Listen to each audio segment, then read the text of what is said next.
வணக்கம். இந்து மக்கள் கட்சியின் சார்பில் தமிழக இந்துக்களின் இதய சிம்மாசனத்தில் வீற்றிருக்கின்ற ராஜா அவர்களுக்கு பிறந்தநாள் வாழ்த்துக்களை தெரிவித்துக் கொள்கிறோம். ராஜா அவர்கள் அவருடைய தந்தையார் காலத்திலே இருந்து சங்கத்தின் ஸ்வயம் சேவகர். அவருடைய தந்தையாரே ஒரு மிகப்பெரிய சமஸ்கிருத அறிஞர் மட்டுமல்ல, RSS பேரியக்கம் தடை செய்யப்பட்ட பொழுது, இப்பொழுது சங்கத்தினுடைய 100ஆண்டு விழா நடைபெற்றுக் கொண்டிருக்கிறது. அண்ணல் காந்தியடிகள் கொலை வழக்கிலே சங்கம் தடை செய்யப்பட்ட பொழுது அதை எதிர்த்து போராடியவர் ராஜா அவர்களுடைய தந்தையார். பாரம்பரியமான சங்க குடும்பத்தை சார்ந்தவர். சங்கம் தந்த சிங்கம் ராஜா.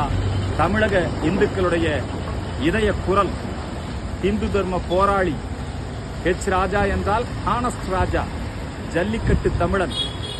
தமிழருடைய பாரம்பரியம், பண்பாடு. ஜல்லிக்கட்டு தடை செய்யப்பட்ட பொழுது அந்த ஜல்லிக்கட்டிலே வாடிவாசலிலே முதல் முறையாக காளையை அவிழ்த்து விட்ட பச்சை தமிழன் ராஜா. ராஜா அவர்கள் என்று சொன்னால் இந்து விரோதிகளுக்கு சிம்ம சொப்பனம்.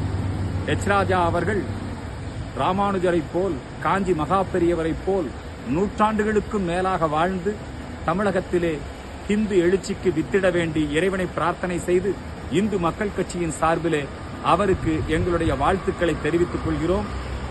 அவருடைய வருங்காலத்திலே அவர் இன்னும் உயர்ந்த பதவிகளுக்கு, அது பதவி அவரை தேடி வரும். பதவிக்காக வேலை செய்யக்கூடியவர் அல்ல, அவர் ஒரு சரி சேவகர். ஆனாலும் அவரை தேடி அவருக்குரிய ஒரு அங்கீகாரம் விரைவில் கிடைத்திட இறைவனை பிரார்த்தனை செய்கிறோம். பிறந்தநாள் வாழ்த்துக்கள் இந்துக்களின் இதய குரலுக்கு.